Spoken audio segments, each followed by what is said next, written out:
Le passage d'aujourd'hui est Éphésiens chapitre 3, versets 8 à 13. Lisons ensemble. À moi, qui suis le moindre de tous les saints, cette grâce a été accordée d'annoncer aux païens les richesses incompréhensibles de Christ, et de mettre en lumière quelle est la dispensation du mystère caché de tout temps en Dieu, qui a créé toutes choses, afin que les dominations et les autorités dans les lieux célestes connaissent aujourd'hui par l'Église la sagesse infiniment variée de Dieu, selon le dessein éternel qu'il a mis à exécution par Jésus-Christ notre Seigneur, en qui nous avons, par la foi en lui, la liberté de nous approcher de Dieu avec confiance. Aussi, je vous demande de ne pas perdre courage à cause de mes tribulations pour vous. Elles sont votre gloire. Amen. Aujourd'hui, Paul nous parle de la grâce et nous explique à quoi sert celle qu'il a reçue. L'événement qui a amené Paul à croire en Jésus-Christ, sa rencontre avec le Seigneur, ne le concernait pas uniquement. C'est une vérité fondamentale. Quand une personne fait l'expérience de la rencontre avec Jésus, le Seigneur ne lui donne pas la foi pour son seul bénéfice. C'est parce qu'il désire que, par cette personne, beaucoup d'autres entrent dans son royaume, qu'il va à sa recherche et la place au service de l'Évangile. Pour nous montrer la grandeur de la grâce reçue, Paul se présente comme le plus petit de tous les saints. Lui, si insignifiant, qui persécutait l'Église, raconte comment il a rencontré Jésus-Christ et quelle immense grâce il a reçue. Ainsi, Paul souligne la grandeur de la grâce que Dieu lui a témoignée. En parlant de cette grâce insigne qui lui a été accordée, Paul rappelle que pour beaucoup de Juifs, le salut semblait leur être réservé. Mais il explique que c'est par lui que l'évangile de Dieu, Jésus-Christ, a été annoncé aux païens. Il montre ainsi que cette grâce ne s'est pas limitée à lui seul, mais qu'elle s'est étendue pour devenir une bénédiction bien plus vaste. À travers sa propre expérience, Paul nous parle de l'expansion du royaume de Dieu et de l'importance de cette personne que Dieu choisit pour le salut du monde. Et dans le texte d'aujourd'hui, il souligne clairement le désir de Dieu que le plus grand nombre participe à ce salut. Examinons attentivement le contenu de notre passage. Au verset 8, il mentionne sa mission, d'annoncer aux païens les richesses incompréhensibles de Christ, indiquant ainsi la finalité de la grâce qu'il a reçue. Et au verset 9, il poursuit, et de mettre en lumière quelle est la dispensation du mystère caché de tout temps en Dieu qui a créé toutes choses. Paul explique ainsi que la grâce immense qu'il a reçue n'est pas le fruit d'une décision improvisée de Dieu, mais que ces événements se sont déroulés dans le cadre de son plan merveilleux, un plan conçu de toute éternité. Il est ici question de la dispensation du mystère. Le mot coréen pour dispensation est composé de deux caractères chinois qui signifient la trame et la chaîne d'un tissu. Il s'agit d'un plan secret de Dieu, minutieusement tissé comme une étoffe, et c'est dans le cadre de ce plan que ces événements se sont produits. Cependant, cette dispensation du mystère ne s'accomplit pas seulement pour Paul. Lorsque Dieu œuvre au salut de chaque personne, c'est aussi un moment où son plan, caché aux incroyants, se révèle pas à pas.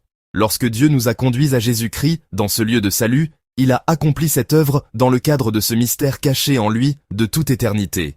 Tout comme Paul l'a compris et l'a enseigné.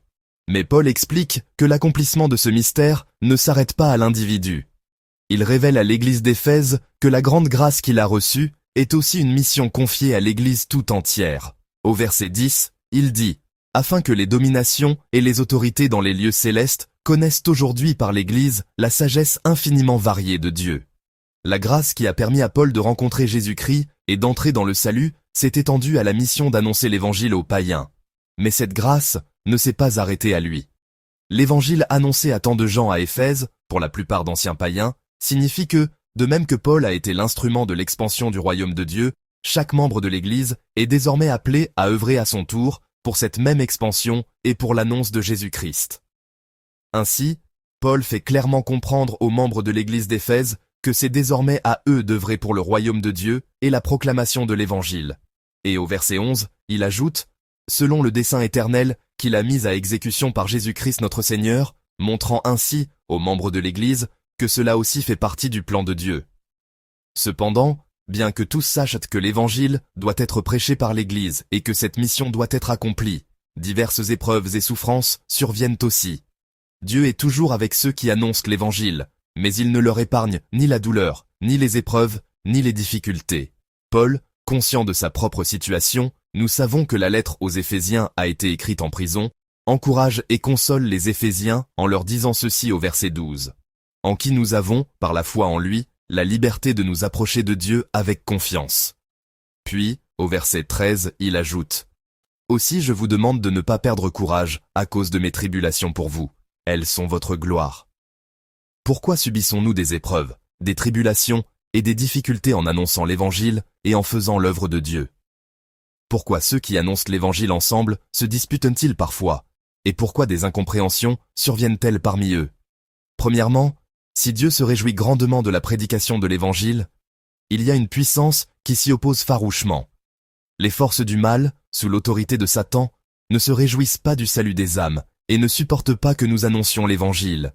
C'est pourquoi elles essaient par tous les moyens d'entraver notre prédication, de nous faire trébucher et de bloquer l'expansion du royaume de Dieu. Bien qu'elles ne puissent nous couper de Dieu, elles essaient de nous perturber et de nous faire chuter pour nous empêcher d'accomplir son œuvre. Ainsi, plus nous nous engageons dans l'annonce de l'Évangile et dans l'expansion du royaume de Dieu, plus nous nous efforçons d'accomplir la volonté de Dieu et plus les forces de Satan nous combattent. Elles s'infiltrent dans la communauté pour la diviser et y créer des difficultés. C'est pourquoi, face aux épreuves que nous rencontrons en annonçant le nom de Jésus-Christ, au lieu de nous décourager et de nous demander « Pourquoi cela nous arrive-t-il ?», nous devons nous souvenir de ceci. Satan cherche à entraver l'œuvre de Dieu, précisément parce que nous sommes dans sa volonté. Par conséquent, chaque fois que de telles difficultés surviennent, il nous appartient, en tant que croyants, de nous ressaisir et de réfléchir à la manière de mieux accomplir la volonté de Dieu dans nos vies et de nous unir davantage dans l'Évangile au sein de notre Église. De plus, Paul, depuis sa prison, leur dit « C'est votre gloire ». Les membres de l'Église d'Éphèse, voyant Paul emprisonné, pouvaient être désorientés. Notre foi est combattue par l'État. Nous croyons en Dieu et en son Fils Jésus, mais les Juifs, qui, nous le pensions, croyaient au même Dieu, disent que notre foi est fausse et que l'enseignement de Paul est erroné. Mais Paul leur dit que ces tribulations sont votre gloire, leur montrant ainsi que ses souffrances pour l'Évangile sont le signe qu'il est juste devant Dieu, que son œuvre réjouit Dieu et qu'elle est détestée par les forces du mal. C'est comme s'il leur disait « Votre foi n'est pas vaine, votre vie n'est pas fondée sur du vent. Vous accomplissez ce que Dieu désire, ce qu'il a planifié de toute éternité. Mon emprisonnement est la preuve de la vérité de l'Évangile, c'est donc votre gloire. Ne perdez pas courage. » Lorsque nous annonçons l'Évangile, nous rencontrons de nombreuses difficultés. Mais au milieu de ces épreuves, et en comprenant le combat spirituel dans lequel nous sommes engagés, je prie que nous puissions annoncer l'Évangile ensemble, avec plus de joie, de grâce et de reconnaissance. Dieu s'en réjouit, et, à travers cela, il accomplit l'expansion de son royaume. De même que Paul exhorte l'Église d'Éphèse à poursuivre la mission qu'il a commencée, nous sommes nous aussi, dans nos vies, les bénéficiaires de la grâce de Dieu, participant à la glorieuse œuvre du salut en Jésus-Christ. En tant que croyants, nous ne devons pas nous arrêter là. De même que Paul, même en prison, a encouragé l'Église d'Éphèse pour que l'Évangile continue d'être proclamé, puissions-nous, quelle que soit notre situation, trouver la force d'accomplir cette tâche, d'annoncer Jésus-Christ. Notre Église a plusieurs activités d'évangélisation. Il y a des domaines où l'on peut servir. Il y a l'équipe d'évangélisation du jeudi.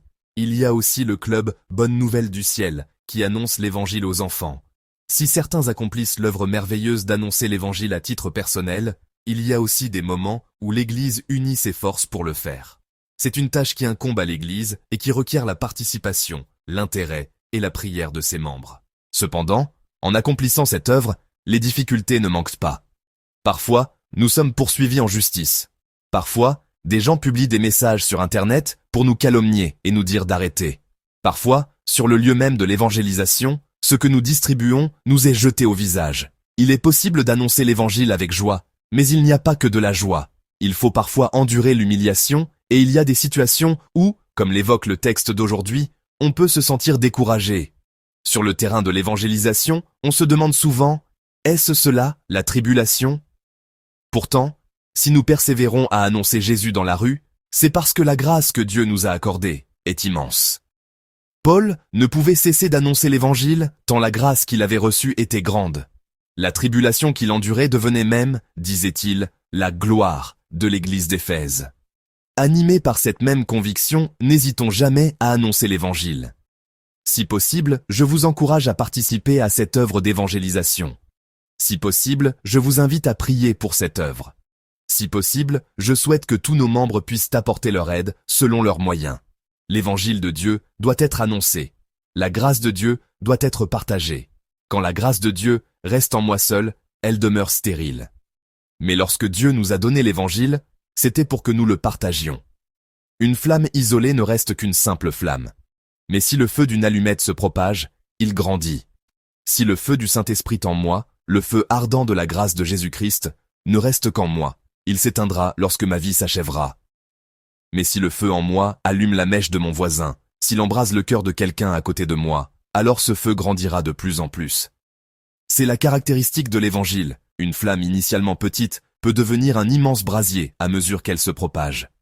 Je prie ardemment pour que nous considérions le partage de la grâce qui est en nous comme une mission bénie qui révèle la gloire de Dieu. Je souhaite que chacun ici aujourd'hui accomplisse cette œuvre.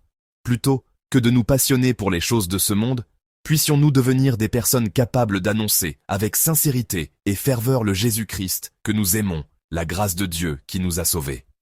Même en prison, Paul a tout fait pour que l'Évangile soit clairement annoncé. Nous ne sommes pas en prison. De même que Paul a écrit pour affermir la foi de l'Église d'Éphèse et les encourager dans l'expansion du royaume de Dieu, puissions-nous, dans notre liberté, annoncer l'Évangile avec un zèle digne de son exemple. Je prie pour que nous puissions soutenir par la prière et la participation les œuvres d'évangélisation que nous connaissons.